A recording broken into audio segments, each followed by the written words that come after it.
성도 여러분 반갑습니다. 3월 7일 맥체인 성경 읽기 시간입니다. 오늘 함께 읽으실 말씀은 3월 7일 출애굽기 18장, 욥기 36장, 누가복음 21장, 고린도후서 6장입니다. 오늘 저녁에는 출애굽기 18장 말씀 우리 함께 보고 각기 기도하기를 원합니다. 출애굽한 이스라엘 백성들이 광야에서 이 물과 양식이 다 떨어지고 아말렉의 이 공격을 받는 등 여러 가지 어려운 일들이 있었어요. 그 내용이 바로 앞에 강의인 출애굽기 16장, 17장 강의 부분을 한번 들어보시면 확인할 수 있을 것입니다.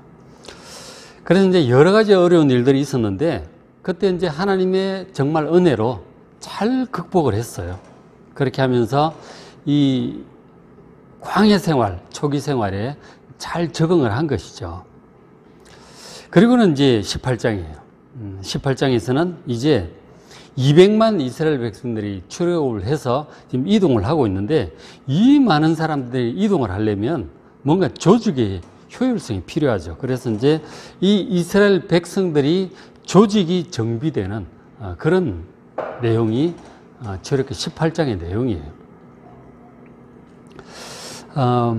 이제 출애굽기 18장 이 부분은 그러니까 그 신약의 사도행전 6장에 보면 초대교회 때 갑자기 초대교인들이 많아졌어요.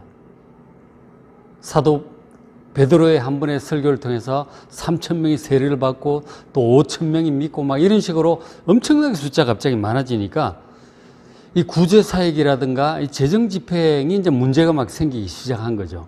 그래서 그것을 잘 해결하기 위해서 7 집사를 세우게 돼요.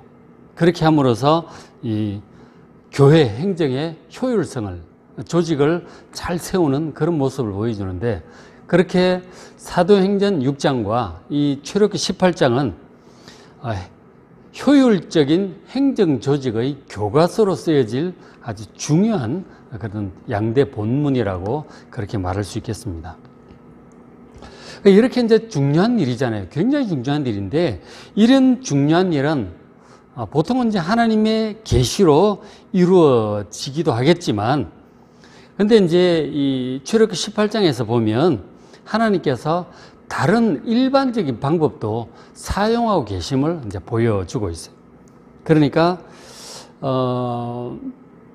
하나님을 섬기는 사람이 아닌 이방인 미디안 제사장인 이 모세의 장인의 지혜를 하나님께 사용을 하셔서 이스라엘 백성들에게 그대로 채택을 하게 하시는 그런 모습을 보게 되는 것이죠. 보시면 출애굽기 18장 2절에 출애굽한 지 한 약 2달 정도 돼요. 한 달과 석 달 사이니까 한 2달 정도 되죠. 자, 모세의 장인 이드로가 이제 출애굽했다는 소식을 듣고 모세를 찾아와요.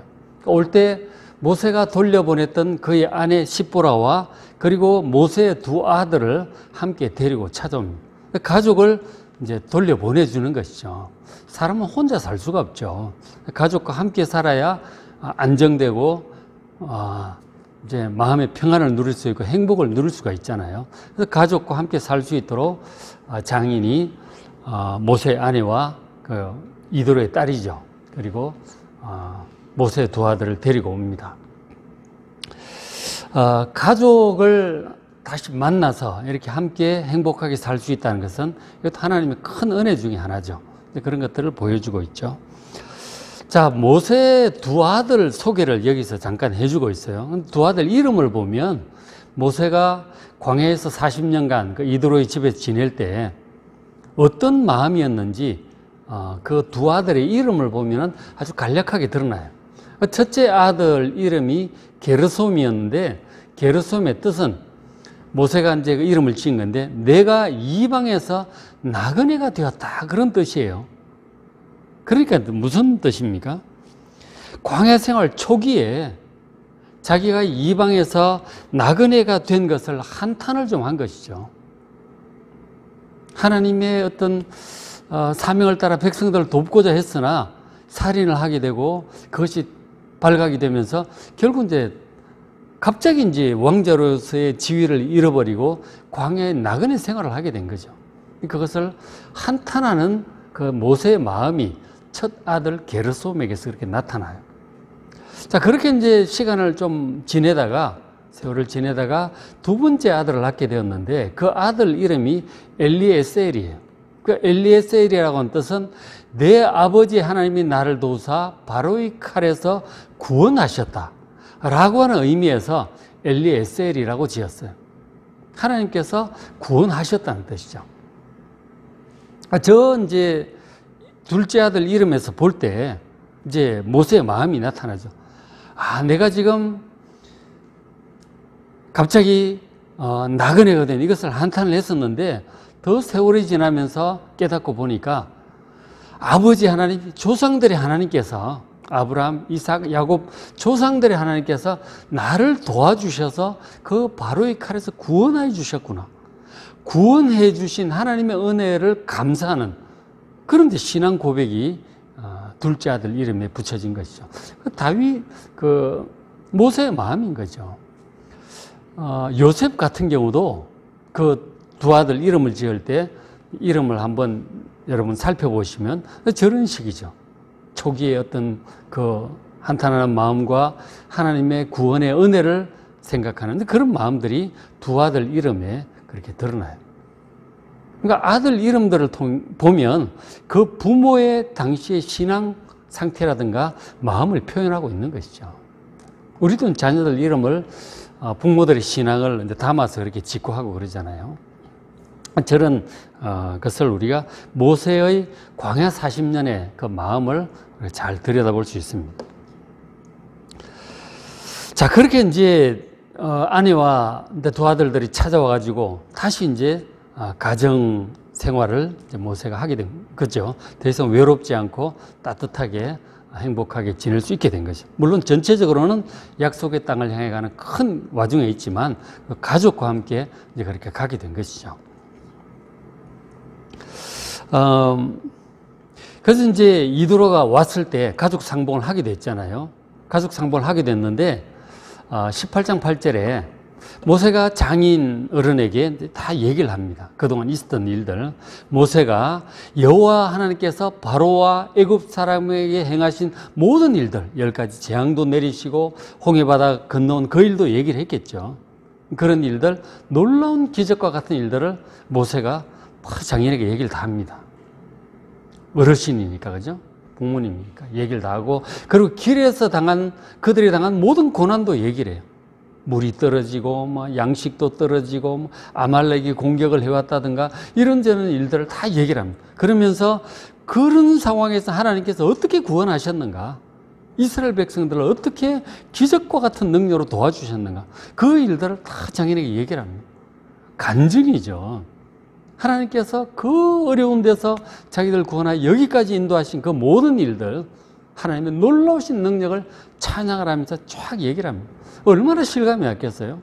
우리가 성경을 볼 때도 그런 것들이 느껴지는데 모세가 장인에 직접 탁 얘기를 하니까 그걸 듣는 이 이드로의 마음이 너무너무 기뻤던 것이죠. 그냥 기쁜 게 아니고 이 이드로의 마음에 여호와 하나님께 대한 믿음이 생기는 거예요.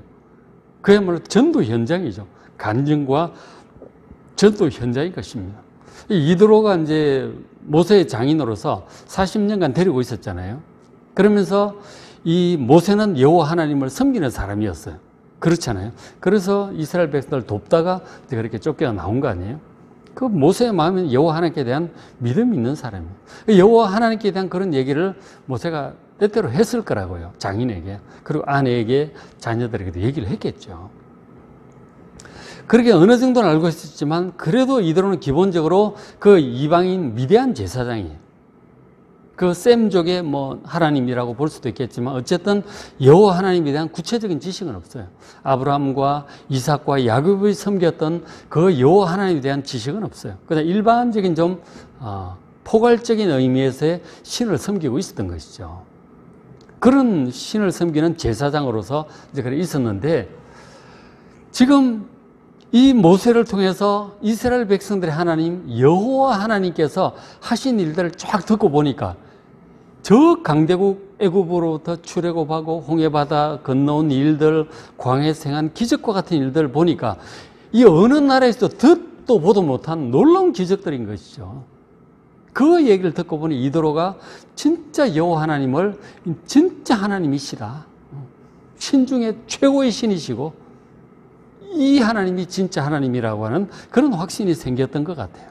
그래서 9절에 이드로의 반응을 보면 이드로가 여호와께서 이스라엘에게 큰 은혜를 베푸셔서 애굽 사람의 손에서 구원하심을 정말 기뻐합니다.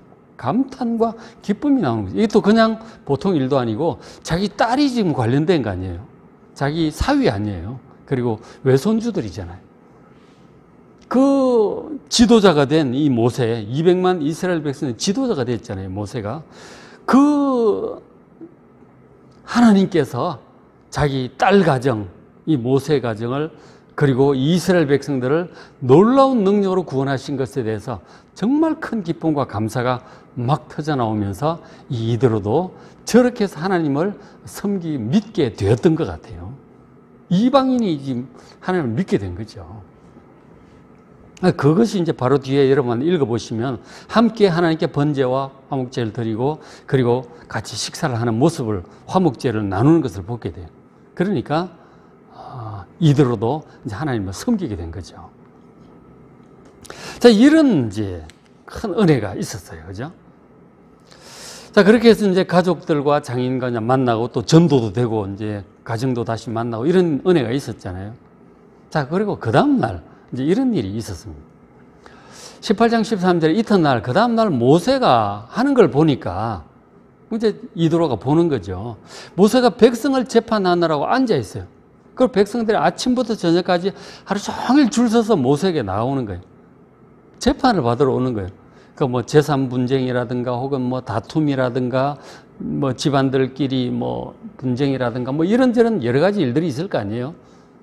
문제가 생기면 지도자한테 오는 거죠. 아직 뭐 시스템 체계가 제대로 안 돼 있으니까. 그래가지고 문제가 생기면 전부 지도자한테 오는 거예요. 모세한테 하루 종일 이거 어째야 되냐, 저거 어째야 되느냐, 누가 옳으냐, 그러냐, 그거 물어보러 전부 다 뭐 모세 이제 만나려고 줄 서 있는 거예요. 어떻게 하루 종일 하는 거죠. 누가 옳다, 누가 그러다, 뭐 어떤 것들 하나님께 기도하고, 혹은 하나님의 법도를 따라, 지혜를 따라, 혹은 상식을 따라, 이제 판결을 해주고, 분쟁 조정도 해주고, 뭐 일 처리도 해주고 하는 거예요. 근데 이거를 뭐 모세 혼자서 하루 종일 그렇게 하고 있는 거죠. 근데 그거를 이제 모세의 장인이 옆에서 지켜본 거죠. 14절에 모세의 장인이 모세가 백성이 행하는 모든 일을 보고 얘기를 합니다. 네가 이 백성 행하는 이 일이 어찌 됨이냐? 어찌 네가 홀로 앉아 있고 백성들 아침부터 저녁까지 이렇게 네 곁에 서 있느냐? 줄을 서서 이렇게 오느냐?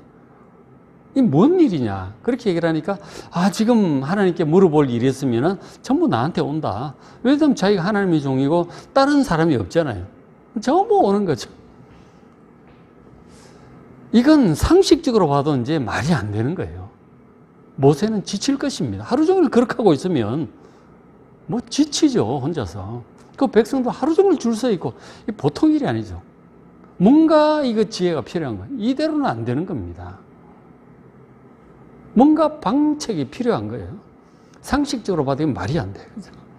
이건 뭔가 대책이 필요한 거예요. 그래서 이드로가 조심스럽게 모세에게 조언을 합니다.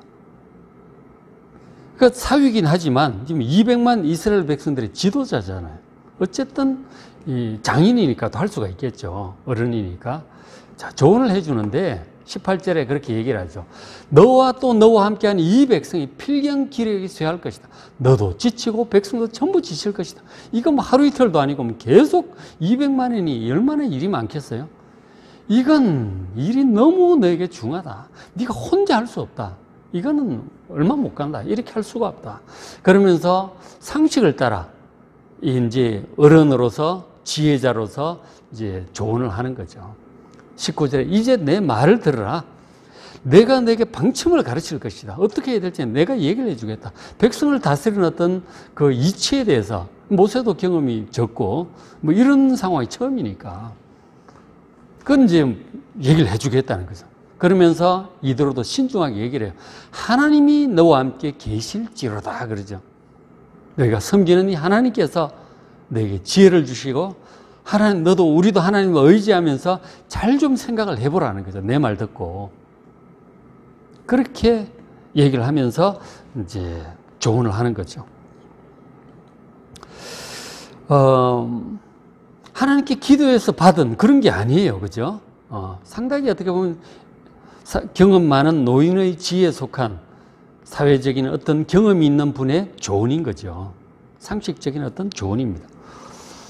근데 결과적으로 보면 그 조언이 굉장히 중요한 조언이 됐고, 결국 이스라엘 백성들이 그렇게 조직이 돼요. 하나님 뜻에 합당한 조언이었던 것이죠. 하나님께서 우리에게 말씀하실 때 성경을 통해서 말씀하시고, 기도할 때 응답하시고, 계시도 주시고 막 그렇게 하시잖아요. 그런 것들을 통해서 주로 많이 하시는데, 그것뿐만 아니라 상식적인 방법으로 우리를 인도하신다는 것입니다. 우리의 양심을 따라서, 그리고 회의를 통해서, 지혜자들의 조언을 통해서, 그런 여러 가지 방법들을 통해서, 상식적인 방법을 통해서 하나님께서 많이 우리에게 말씀을 하세요. 상식이 참 중요한 겁니다. 그런 의미에서 투표도 굉장히 중요한 그런 방법이죠. 지도자를 뽑을 때 옛날에는 주로 이제 막 군사력으로 강한 사람이 이제 권력을 차지해요. 늘 그랬죠. 이 투표 제도가 생기기 전에는 다들 군사력이 강한 사람이 군벌이나 지방 세력이나 귀족이 정권을 장악하고 이제 왕이 되고 그렇게 했었어요. 민주주의 시대가 되면서 투표를 통해서 지도자를 뽑을 수 있게 된 것은 정말 하나님의 축복이에요. 전쟁하지 않고 지도자를 뽑을 수 있다. 이 정말 축복이라니까요. 여러분 이번 주 수요일 날 투표 꼭 참여하시길 바랍니다. 이런 것들도 하나님께서 세상을 다스리는 중요한 방법 중에 하나죠. 지금 미대한 제사장 이드로의 저 말대로 결국 백성의 조직이 이루어지는 거예요. 그리고 이제 저 때는 이제 그 율법이 주어지기 전이에요. 율법이 이제 19장부터 바로 다음 19장, 20장부터 십계명과 율법이 주어지기 시작해요. 그 전에 법도 없고, 그렇죠? 모세 혼자서 이제 모세의 어떤 판단과 또 기도하고 받은 것으로 이제 백성을 다스려 나가는데, 이제 율법이 주어지게 되면 그 율법으로 이제 백성들을 다스릴 수 있게 되는, 누구라도 율법에 합당하게 하면 되는 거예요. 그 법도 굉장히 중요한 것이죠. 저도 법대로 나왔지만 이 법이라고 하는 것은 나라의 질서를 유지하는 데 굉장히 중요한 것입니다. 지금 그런데 지금 율법도 주어지기 전이야. 그러니까 모세 혼자서 판단하는 이런 상황인데, 앞으로도 그래. 율법이 주어져도 모세 혼자서 계속 그렇게 할 수가 없는 거예요. 그 기준은 율법으로 하겠지만 결국은 최종 유권 해석을 누군가가 판결을 해줘야 되는 거니까 그걸 모세 혼자서 할 수가 없다는 거예요. 그래서 중간 지도자들을 계속 세울 필요가 있는 거죠. 그 얘기를 이드로가 모세에게 해주는 것입니다. 자, 이렇게 얘기를 해요. 18장 21절에 온 백성 가운데서 능력 있는 사람들을 좀 골라서 세워라 하는 거예요. 능력이 있어야 돼요. 백성들을 지도하고 다스리고 하려면은 능력이 있어야 되죠. 판단할 능력, 지혜가 있어야 되는 거죠. 그리고 리더십도 있어야 되고요. 지식과 지혜가 있어야 되는 거예요. 그 능력 있는 사람들, 그 곧 하면서 또 한 세 가지 더 얘기하는데, 하나님을 두려워하는 사람이래야 돼요. 그러니까 혼자 자기 지혜로, 자기 잘난 맛으로 하는 사람은 안 돼요. 자기가 어떤 지혜와 경험이 있어도 하나님의 뜻에 순종할 줄 아는 사람이래야 돼요. 하나님을 경외하는 사람. 자기의 뜻만이 아니라 하나님의 뜻이 무엇인지 항상 생각하고 살피는 사람. 그 사람이래야 하나님의 백성들의 지도자가 될 수 있어요. 그리고 하나님의 뜻에 합당하게 이제 일을 할 수가 있죠. 그다음 두 번째로 진실해야 돼요. 거짓되면 안 되는 것이죠. 속과 겉이 다르고 그러면 안 되는 거예요. 진실해야 되고 진리에 선 사람이에요. 진실하다는 말이 진리에 서 있는 사람, 이제 그런 뜻도 돼요. 진리이신 하나님 말씀에 딱 서서 해야 돼요. 거짓 없이 하나님의 말씀을 따라 진실하게 판단하고 이끌어갈 수 있는 그 사람이래야 돼요. 그 다음에 불의한 이익을 미워하는 자라야 돼요. 그러니까 지도자는, 이 공적인 일을 하는 지도자는 항상 이제 공금을 다루게 되어 있는 것이거든요. 그렇잖아요. 공금을 다루게 되어 있기 때문에 이 물질에 대해서 깨끗해야 돼. 정당한 것을 받아야지 불이한 이익, 뇌물 받는다든지 뭐 횡령한다든지 그러면은, 그리고 강제적으로 막 뺏으려고 한다든지 힘으로 그러면 안 되는 거죠. 그러니까 돈에 대해서 깨끗해야 된다는 거죠.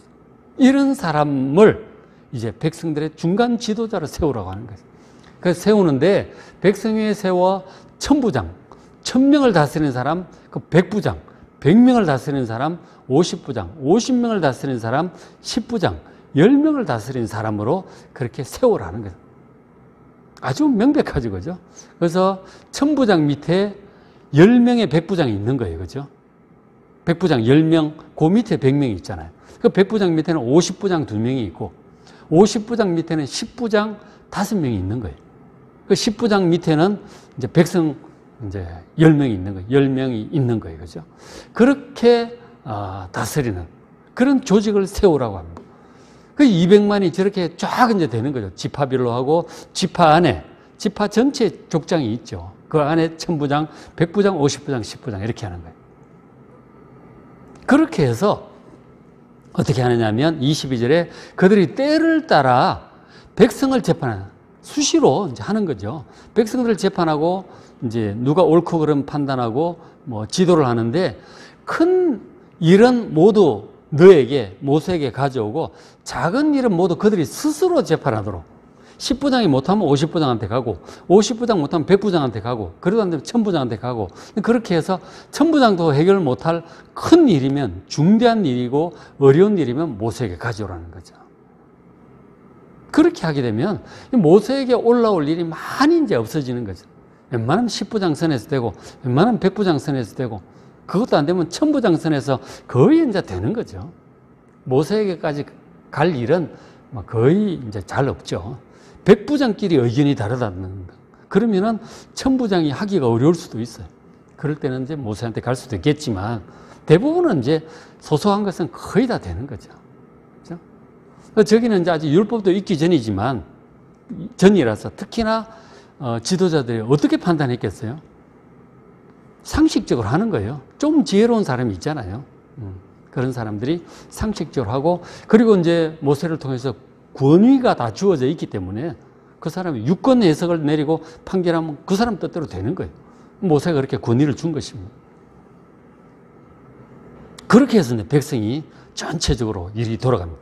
그러니까 뭐 아침부터 저녁까지 모세 앞에 줄 서 있을 필요 없어. 자기 10부장 찾아가고 50부장, 100부장 찾아가면 되는 거예요. 그러면 신속하게 사방에서 이제 해결이 되는 것이죠. 저렇게 백성의 조직이 처음으로 이루어진 것이죠. 굉장히 중요하죠. 우리 신약 성경 보면은 1000부장 나오고 막 100부장 나오잖아요. 다 이제 벌써 저 모세 시대보다 한 1400년 후 아니에요.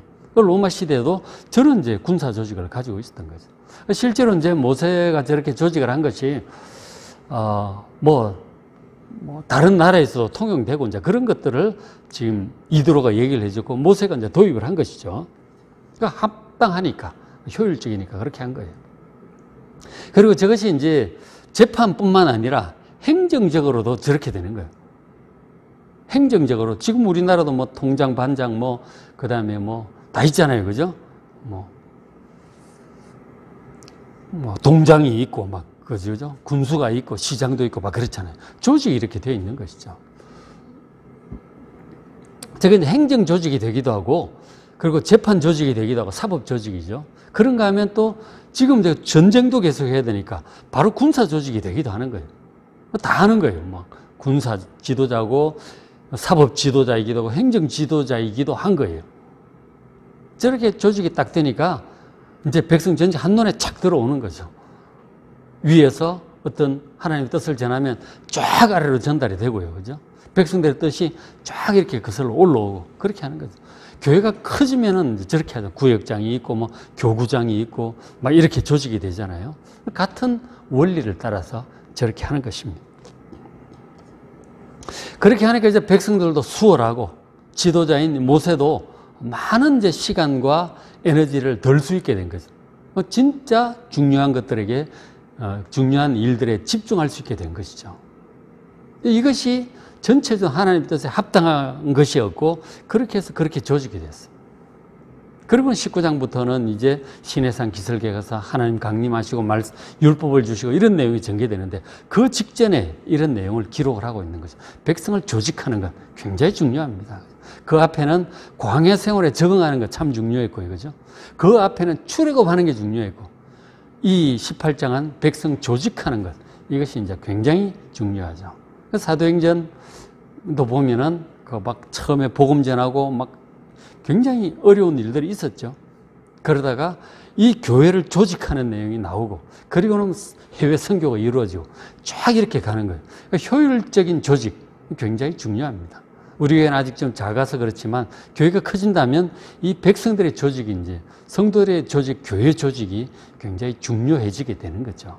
함께 의논해서 또 조직을 새롭게 세우고 하는 그런 은혜가 우리 교회도 그런 날에 속히 왔으면 좋겠습니다. 우리 교회 부흥을 위해서도 여러분 기도해 주시길 바랍니다. 자, 오늘 맥체인 성경에게 출애굽기 18장, 욥기 36장, 누가복음 21장, 고린도서 6장 말씀 여러분 직접 잘 보시고 은혜 많이 받으시고 또 기도하시기 바랍니다.